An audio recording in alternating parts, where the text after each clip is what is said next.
Jasmine Crockett stood at the center of the Supreme Court chamber, the bright lights illuminating her bold red suit as she faced Chief Justice John Roberts. Her heart pounded, but her gaze remained steady. Just moments earlier, Roberts had attempted to cut her off with a sharp, "Congresswoman, that's enough," his voice echoing through the marble hall. The abrupt interruption sent whispers rippling through the crowded courtroom, spectators exchanging glances as tension filled the air. Crockett, gripping her notes tightly, didn't flinch before the 9 justices and hundreds watching. Roberts, with his lifetime appointment and 18 years leading America's highest court, was confident he could silence this freshman representative from Texas. But Crockett, armed with her prosecutorial background and unwavering belief in constitutional principles, saw this as her moment to prove him wrong for trying to dismiss her. She stepped forward, her voice clear and unwavering. "With all due respect, Mr. Chief Justice, the Constitution doesn't permit you to silence an elected representative discussing matters of voting rights." The room fell completely silent. Roberts' face froze, clearly not expecting such a direct constitutional challenge to his authority. This wasn't just a procedural disagreement. This is in line with the basic principles of getting a judge to serve. And it was Crockett's moment to defend not just herself, but the very principles of democratic representation against judicial overreach.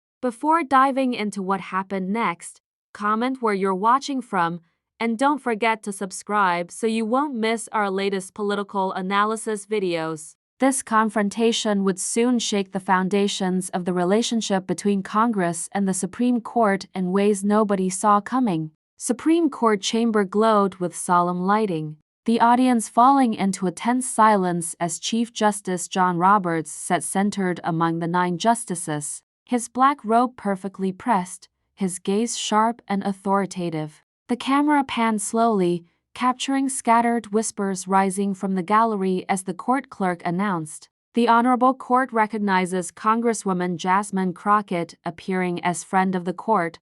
Roberts nodded slightly, a tight smile barely visible as he introduced Representative Crockett from Texas' 30th District. "You have 10 minutes. His tone carried the weight of his position. A conservatively in Chief Justice appointed by President Bush in 2005, known for his incremental approach to jurisprudence and careful management of the court's public image, Jasmine Crockett approached the podium with measured steps, her red suit standing out against the dark wood interior of the chamber. At 42, the freshman congressman from Dallas carried herself with the confidence of her previous career as a civil rights attorney and state representative. Known for her direct, no-nonsense approach, she had quickly established herself as a rising voice on constitutional matters, particularly voting rights, the very issue at the heart of today's hearing. "Thank you, Mr. Chief Justice, and may it please the court," she began, her deep voice resonating through the chamber. "I stand before you today not just as a congresswoman, but as someone who has seen firsthand how the erosion of voting rights has disenfranchised communities across Texas and our nation."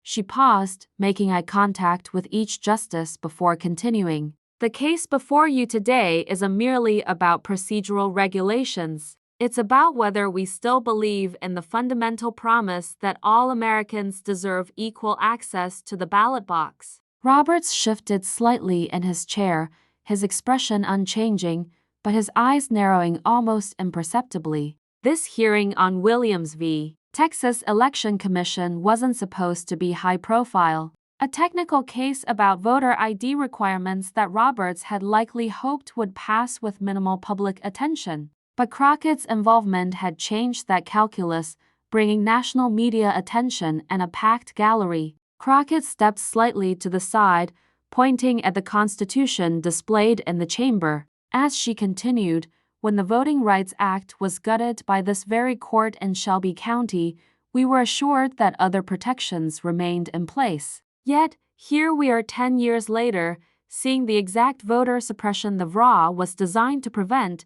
The audience tensed as Roberts leaned forward, his microphone catching his sharp intake of breath at her direct reference to one of his most controversial opinions. The stakes of this confrontation suddenly crystallized. This wasn't just about a specific case, but a direct challenge to the Roberts Court's entire approach to voting rights jurisprudence. Justice Elena Kagan glanced at Roberts, then back at Crockett, her expression suggesting she recognized the brewing confrontation. Justice Thomas sat motionless while Justice Jackson suddenly leaned forward, engaged by Crockett's presentation. The political fault lines of the court were becoming visible in real time. The Texas law before you today, Crockett continued, her voice growing stronger, creates barriers that disproportionately impact Black and Latino voters, my constituents, and the evidence is overwhelming. When 23% of Black Texans lack the specific ID required compared to just 4.7% of white Texans,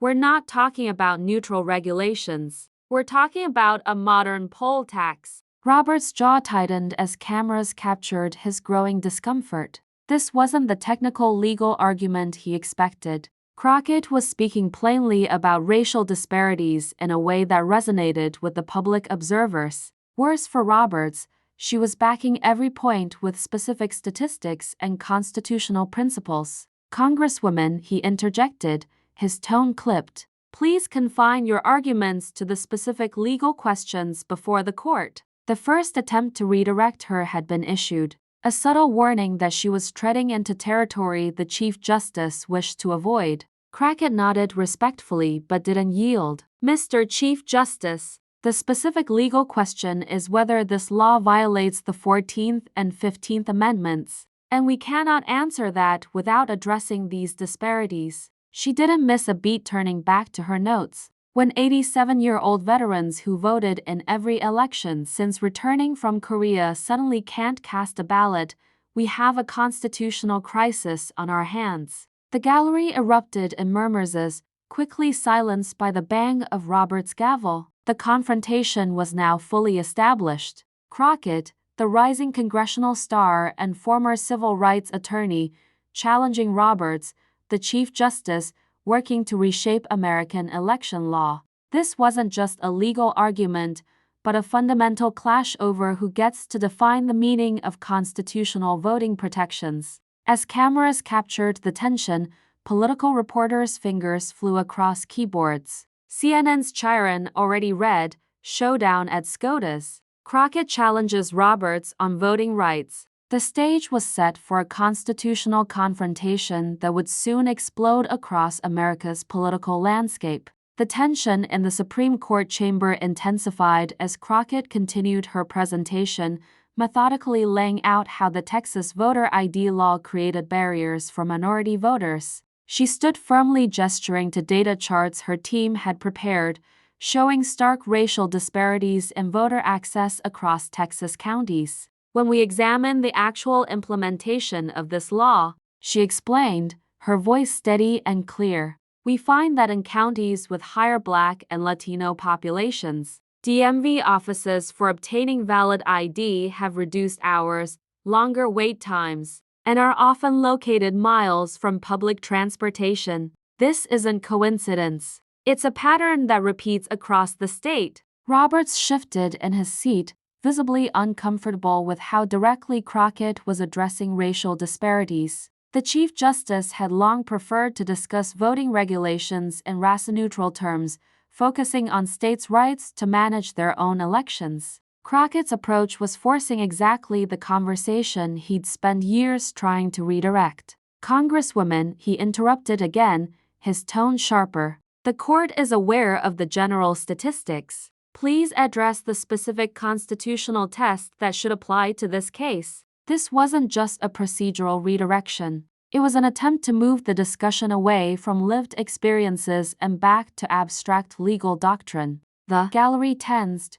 recognizing the first real clash between the powerful Chief Justice and the freshman Congresswoman. Justice Barrett glanced at Roberts while Justice Sotomayor leaned forward, watching Crockett with interest. Crockett paused, took a sip of water, and nodded respectfully. Mr. Chief Justice, I'm addressing precisely the constitutional test. Under both Arlington Heights and the remaining provisions of the Voting Rights Act, discriminatory impact combined with historical patterns creates a presumption that requires strict scrutiny. She hadn't backed down. Instead, she connected her evidence directly to legal precedent. Roberts' face tightened almost imperceptibly. "The court is well-versed in the precedents, Congresswoman, with respect, Your Honor," Crockett replied, her voice gaining strength. "Precedent only matters when it's actually applied. In Brennanovich, this court acknowledged discriminatory impact,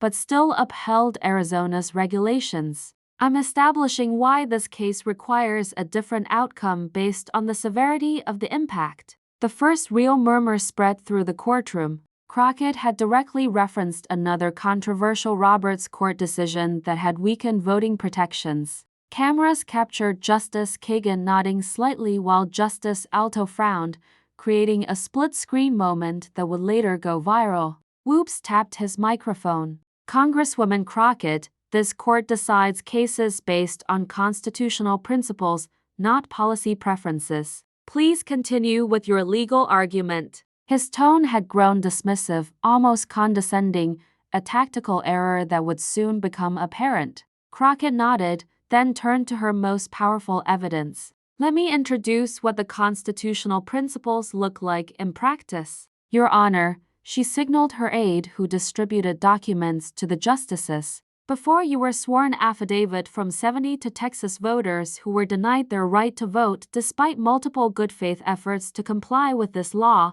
She held up the first affidavit. Mary Wilson, 84, born at home in East Texas in 1939 when birth certificates weren't commonly issued for black babies in the Jim Crow South. She's voted in every election since 1965, but was turned away in 2022 because her name on her baptismal certificate, the only record of her birth, has a different middle initial than her Social Security card. But Crockett moved to the next document. James Fuentes, a disabled veteran who couldn't renew his license because the only DMV within 50 miles of his rural home isn't wheelchair accessible. He was told to drive to the next county. With each example, Crockett was doing something powerful, connecting abstract legal principles to real human experiences, making the constitutional violations impossible to dismiss as mere technicalities. The gallery was completely captivated, and several journalists were openly recording every word. Robert's patience visibly thinned. He glanced at the clock, then interrupted again. "Congresswoman, individual anecdotes, while compelling, don't establish a constitutional pattern. We need to address the legal standard, not emotional appeals." The dismissal of these voters' experiences as emotional appeals created an opening Crockett had been waiting for. She straightened her shoulders, looked directly at Roberts, and delivered her first truly confrontational response. "Mr. Chief Justice, with all due respect, the Constitution wasn't written for abstract legal theories. It was written to protect real Americans like Miss Wilson and Mr. Fuentes. When the 15th Amendment says the right to vote shall not be denied or abridged on account of race, it doesn't include an exception for inconvenient facts or uncomfortable truths." The gallery erupted in whispers. Justice Jackson looked up sharply while Justice Thomas, usually silent, whispered something to Justice Alito. The confrontation had now escalated beyond procedural disagreement into fundamental questions about how constitutional principles should be interpreted. Roberts's face flushed slightly as he reached for his gavel. "Congresswoman, I'll remind you that this is a legal proceeding, not a congressional hearing. Please maintain appropriate decorum." Rather than backing down, Crockett nodded and doubled down. "Appropriate decorum, Your Honor, includes acknowledging the human impact of constitutional violations. I'm not here for abstract theory. I'm here because real voters in my district are being systematically denied their most fundamental right." She turned to Justice Barrett. "Justice Barrett, in your confirmation hearing, you stated that the right to vote is a fundamental constitutional guarantee. Yet, the law before you today has demonstrably prevented thousands of eligible voters from exercising that right. How can that possibly survive constitutional scrutiny? Roberts immediately intervened, his voice sharp. Congresswoman Crockett, you will address your arguments to the court as a whole, not individual justices, and you will refrain from asking the justices questions directly. The tension in the room reached a breaking point. Roberts was now visibly frustrated, having attempted multiple times to control Crockett's presentation without success. The constitutional separation of powers was being tested in real time. A Chief Justice trying to assert control over a member of Congress who refused to be silenced. Crockett nodded again, but her expression remained resolute. I apologize for the direct question, Mr. Chief Justice. Let me rephrase for the entire court. How can any law that demonstrably prevents thousands of eligible voters from casting their ballots possibly survive review under the 14th and 15th Amendments? Roberts leaned forward, his patience clearly exhausted. Congresswoman Crockett, you have repeatedly disregarded the court's guidance on how to present your argument. If you cannot conform to this court's procedures, your time will be cut short. The threat hung in the air, a Chief Justice threatening to silence an elected representative of the people during a hearing on voting rights. The irony was not lost on the gallery where several civil rights leaders were present. Cameras captured everything, including the reactions of the other justices, several of whom appeared uncomfortable with Roberts' approach. Crockett stood perfectly still for a moment, then reached into her folder and pulled out a document that nobody in the room expected. A copy of the Constitution itself. Mr. Chief Justice, she said, her voice now calm but firm. Before you cut my time short, I believe we should both refresh ourselves on a document that precedes both your authority and mine.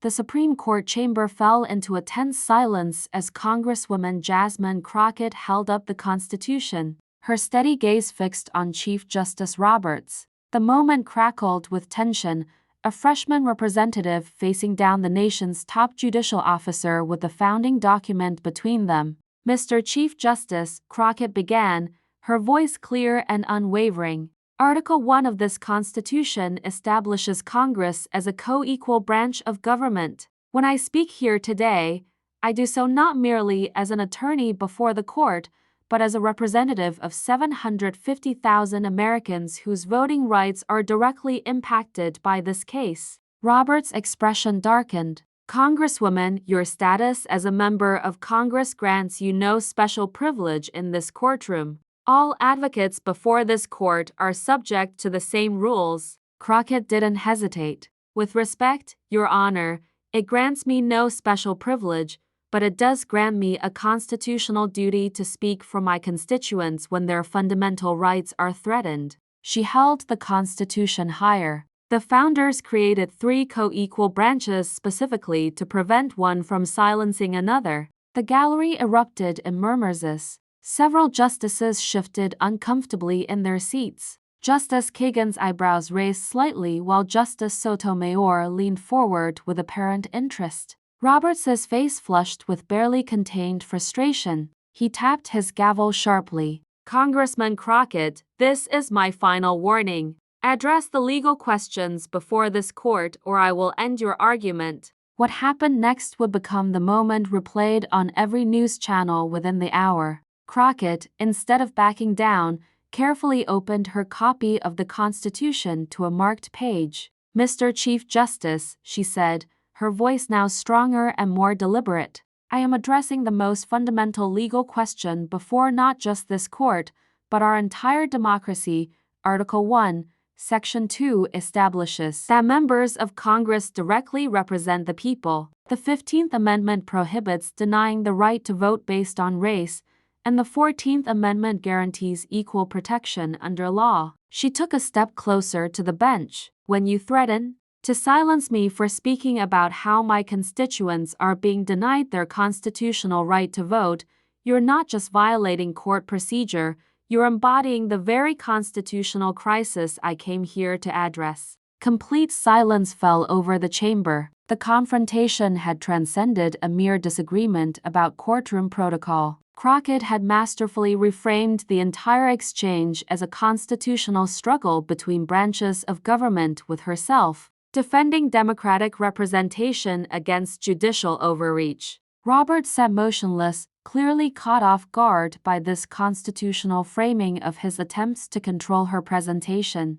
Before he could respond, Crockett continued, her voice gathering strength. My Texas law before you today has prevented an estimated 278,000 eligible voters from casting ballots. In my district alone, 42,000 voters, predominantly Black and Latino Americans, have faced barriers that the 15th Amendment explicitly forbids. This isn't about procedure, Your Honor. This is about whether the Constitution's promises are real or merely theoretical. She turned to address the full court, a tactical move that prevented Roberts from appearing to be her sole opponent. This court has said that voting is preservative of all rights. If you rule that states can create barriers that demonstrably prevent hundreds of thousands of eligible Americans from voting, particularly when those barriers disproportionately impact racial minorities, then what exactly does the 15th Amendment protect? Justice Jackson nodded almost imperceptibly while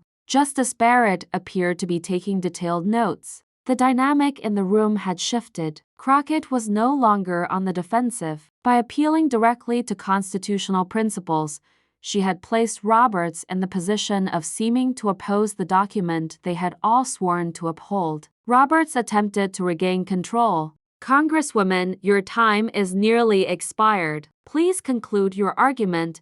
I'll conclude with this, Mr. Chief Justice, Crockett replied, her voice now resonating with conviction. The Texas law requires forms of ID that 23% of Black Texans and 27% of Latino Texans don't possess, compared to just 7% of white Texans. It closes ID offices in minority neighborhoods while keeping them open in predominantly white areas. It rejects tribal IDs while accepting gun licenses. She paused, making eye contact with each justice. If a law systematically prevents one racial group from voting at 3 to 5 times the rate of another, it violates the plain text of the 15th Amendment. And if this court cannot see that, then it's not interpreting the Constitution, it's rewriting it. Roberts' face hardened. Congresswoman Crockett, that's enough. Your time has expired. This was the moment Roberts' attempt to cut her off,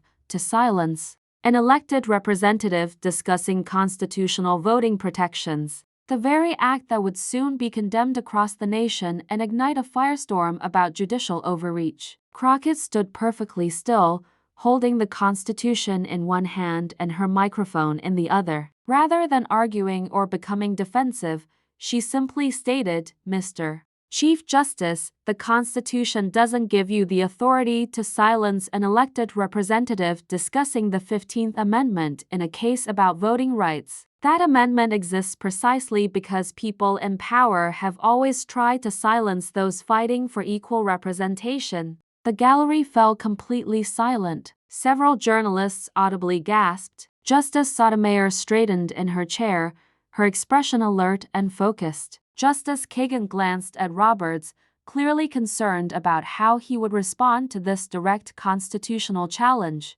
Roberts appeared momentarily frozen, caught between asserting his authority and avoiding what would clearly be portrayed as silencing a Black congresswoman discussing voting rights, the exact narrative Crockett had now expertly established. The seconds stretched uncomfortably. Finally, Justice Kagan spoke up, breaking the standoff. Perhaps we could allow the congresswoman to finish her thought, Chief Justice. I believe she was making a substantive point about the 15th Amendment's application. It was a remarkable intervention. A liberal justice essentially overruling the Chief Justice to allow Crockett to continue. Roberts' authority had been publicly challenged not just by Crockett but from within the court itself. Roberts' jaw tightened visibly, but he nodded curtly. Briefly conclude, Congresswoman Crockett nodded respectfully toward Justice Kagan, then turned back to Roberts, her expression composed but resolute. My conclusion is simple, Your Honor. The Texas law fails constitutional scrutiny because it has both discriminatory intent and effect.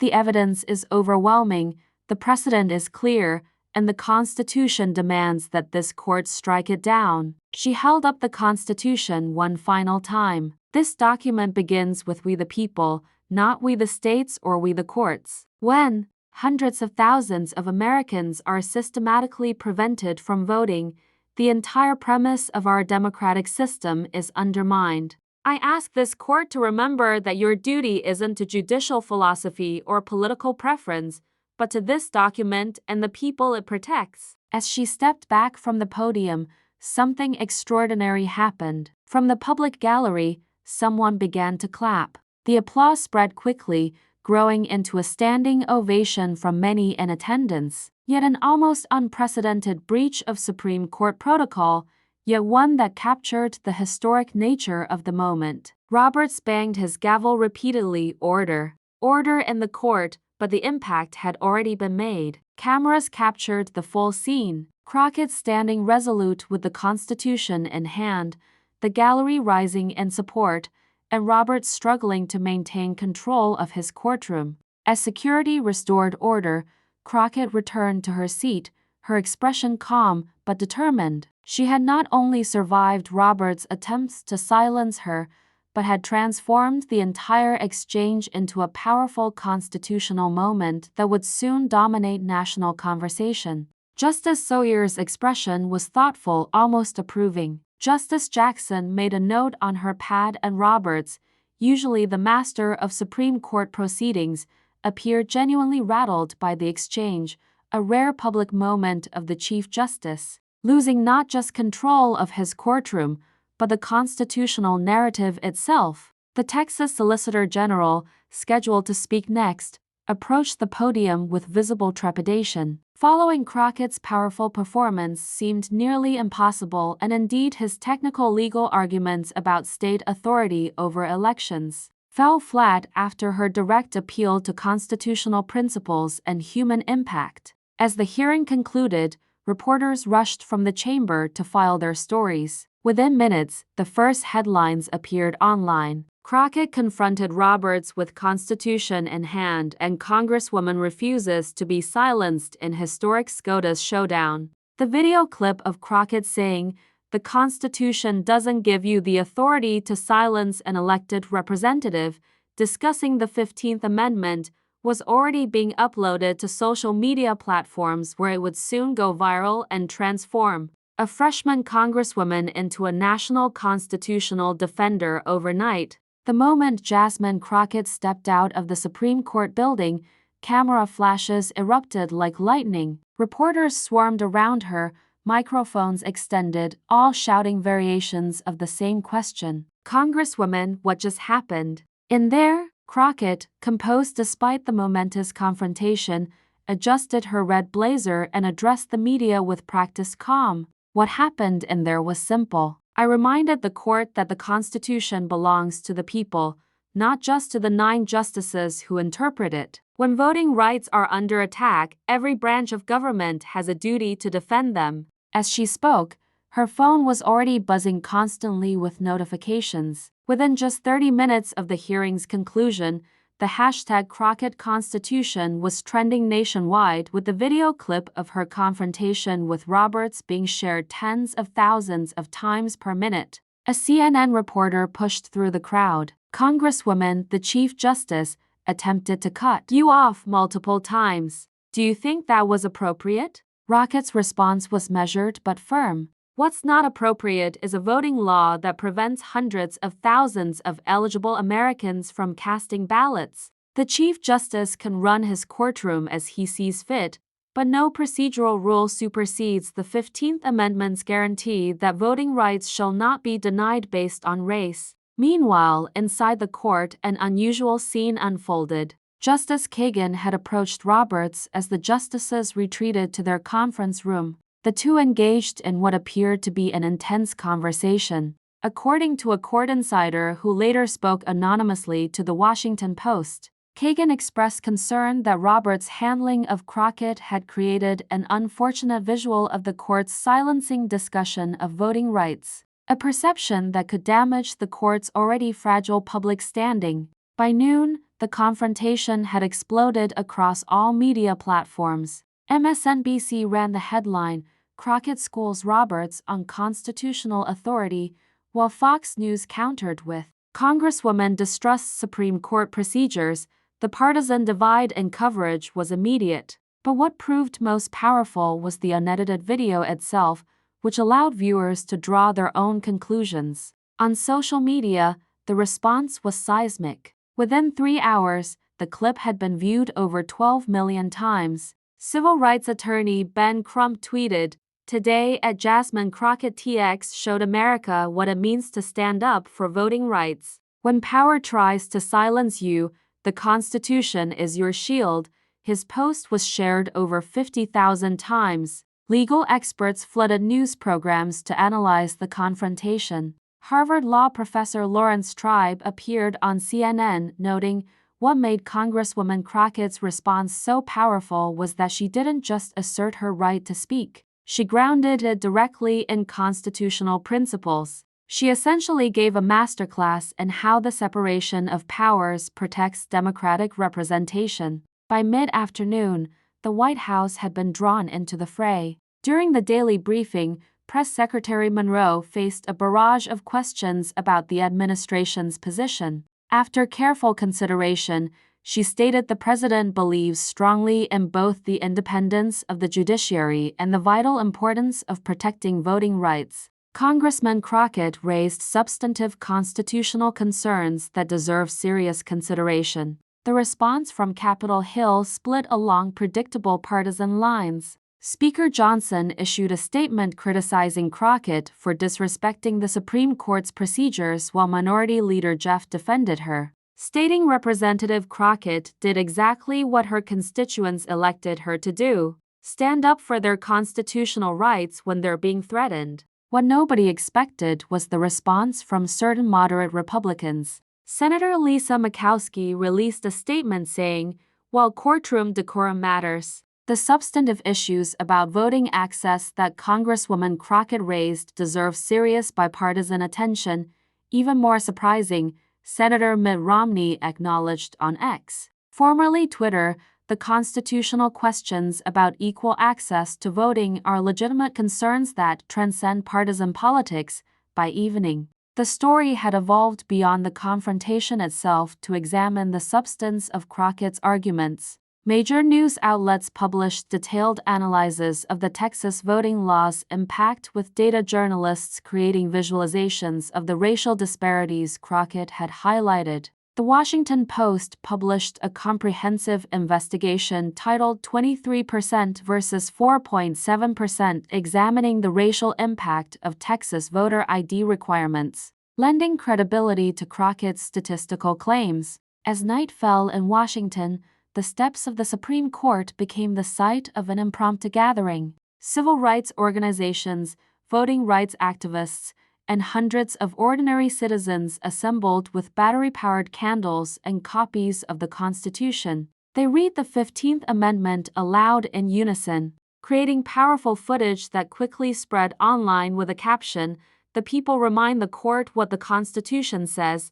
Meanwhile, at Fox News, Sean Hannity dedicated his opening monologue to condemning what he called theatrical disruption of sacred court procedures. But even as he criticized Crockett's approach, he was forced to acknowledge the Congresswoman came prepared. She had her facts, she had her statistics, and she had the Constitution memorized. That level of preparation is something our side should take note of. The following morning brought the print headlines. The New York Times ran with "Constitutional Showdown, Representative Challenges on Voting," right, while the Wall Street Journal chose the more measured, "You use a confrontation at Supreme Court raises separation of powers questions." USA Today simply went with Crockett v. Roberts, who has the constitutional authority. What truly captured the nation's attention, however, was the human element that emerged. Mary Wilson, the 84-year-old woman Crockett had mentioned who couldn't vote because of birth certificate issues, was interviewed on Good Morning America, dignified and soft-spoken, she explained. "I've been voting since 1965. I never missed an election until they turned me away in 2022. When I heard Congresswoman Crockett say my name in the Supreme Court, I felt like finally somebody was fighting for people like me." The interview went viral, putting a human face on the abstract legal arguments. Wilson's story resonated across demographic lines, with even conservative outlets struggling to explain why an 84-year-old woman who had voted for decades should suddenly be barred from casting a ballot. As the second day unfolded, legal scholars began publishing analyses of the constitutional questions Crockett had raised. A group of 38 constitutional law professors signed an open letter asserting that Representative Crockett's invocation of separation of powers principles was not merely rhetorical but reflected a substantive constitutional question about the relationship between branches of government during official proceedings. By the third day, the story had evolved into a national conversation about voting rights, constitutional authority, and race in America. Political cartoonists had a field day. The most shared image showed Crockett holding up the Constitution like a mirror, with Roberts seeing his reflection and appearing startled by what he saw. The Supreme Court, known for its institutional silence, made no official comment, but an anonymous court source told The New Yorker that the justices' conference following the hearing had been unusually tense, with several justices expressing concern about how Roberts' handling of Crockett would affect public perception of the court. A week after the confrontation, polling revealed its impact on public opinion. A Gallup survey showed that 64% of Americans believed Crockett had raised legitimate constitutional concerns, while 57% felt Roberts had overstepped by attempting to cut her off. More significantly, 72% expressed concern about voting barriers after learning about the specific examples Crockett had presented. In Texas, state legislators began feeling the pressure. 2 Republican state senators publicly stated they would support amendments to the voter ID law to address some of the accessibility issues Crockett had highlighted. "If 84-year-old Texans who have voted their whole lives can't cast a ballot, we need to fix that," Senator Marshall stated in a local radio interview. "That's not a partisan issue. That's just common sense." For Crockett herself, the aftermath brought both opportunity and challenge. Her constituent office was flooded with calls, some supportive, others critical. Her social media following exploded, growing by over 500,000 in just 1 week. She received invitations to speak at law schools across the country, and 3 major publishers approached her about book deals focusing on voting rights and constitutional law. When she appeared on 60 Minutes the following Sunday, the interviewer asked if she had anticipated the reaction to her confrontation with Roberts. Crockett smiled slightly before responding, "I didn't go to the Supreme Court looking for a viral moment. I went there representing 750,000 Texans, many of whom have been systematically denied their constitutional right to vote. If standing up for them meant challenging the Chief Justice, then that's what my oath of office required me to do." The most significant development came 3 weeks later when the court issued its ruling in Williams v. Texas Election Commission. In a surprising 5-4 decision, the court struck down key provisions of the Texas voter ID law, finding that its implementation created unconstitutional barriers to voting. Chief Justice Roberts wrote for the majority, joined by Justices Kagan, Sotomayor, Jackson, and most surprisingly Barrett. The opinion carefully avoided mentioning Crockett directly, but numerous legal analysts noted that the final ruling incorporated several of the key points and examples she had raised during her presentation. Most tellingly, the opinion specifically cited the case of Mary Wilson, the 84-year-old voter, as an example of how even the most dedicated citizens can be disenfranchised by procedural requirements that exceed legitimate state interests in election security. Justice Barrett's concurrence proved particularly noteworthy. She wrote, When voting regulations result in hundreds of thousands of eligible citizens being unable to cast ballots, courts must apply the most rigorous scrutiny. The right to vote is too fundamental to our constitutional system to be limited by technical requirements that serve no compelling state interest. The ruling represented a significant shift in the court's voting rights jurisprudence, one that many legal scholars directly attributed to Crockett's powerful presentation and the public conversation it had sparked. Harvard Law Review published an analysis titled "The Crockett Effect: How Public Advocacy Shifted the Supreme Court's Approach to Voting Rights," which became the publication's most read article of the year. 6 months after the confrontation, Crockett was invited to deliver the keynote address at the American Constitution Society's annual convention. Standing before thousands of lawyers, judges, and legal scholars, she reflected on the broader implications of her exchange with Roberts. What happened that day wasn't about me or even about the Chief Justice. It was about a document that begins with 3 powerful words: "We the people." The Constitution wasn't written for courts or Congresses or presidents. It was written for ordinary Americans seeking to govern themselves. When we forget that, when we treat it as the exclusive property of 9 justices or 535 members of Congress, we betray its fundamental purpose. She paused, looking out over the audience. The 15th Amendment exists because our nation finally recognized that democracy can't exist when certain groups are excluded from participation. Today, nearly 160 years after its ratification, we're still fighting to make its promises real. And that fight doesn't just belong to the courts. It belongs to all of us, voters, representatives, citizens who believe in the Constitution's promise of a more perfect union. The speech received a standing ovation and was later published in the Yale Law Journal, cementing Crockett's reputation not just as a political figure, but as a serious constitutional thinker. For the Supreme Court, the confrontation ultimately led to subtle but meaningful changes.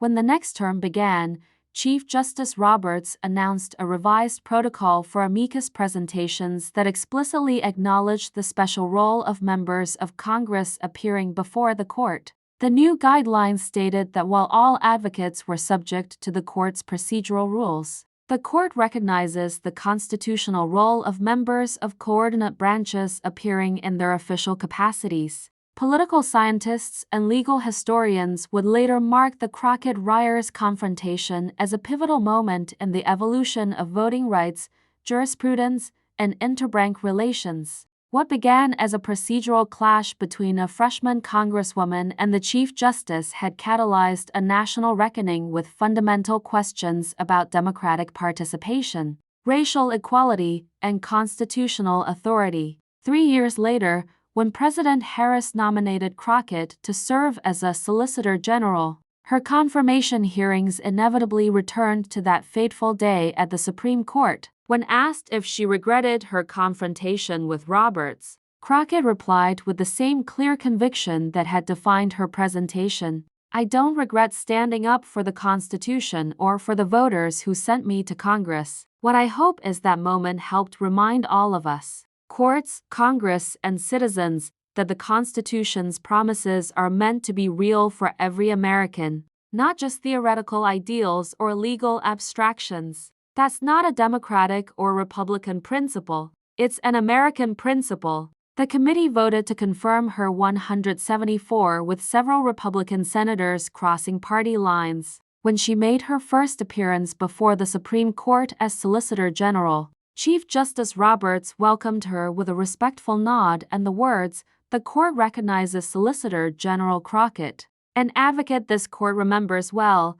The confrontation that began with an attempt to silence had ended with mutual respect between branches of government, a testament to the enduring power of constitutional principles to transcend personal and political differences. Back in Texas' 30th District, Mary Wilson, now 87, finally cast her ballot in the next election thanks to new procedures implemented following the Supreme Court's ruling. As she placed her ballot in the box, she smiled at the poll worker and said, Tell Congresswoman Crockett thank you for fighting for an old woman's right to be counted.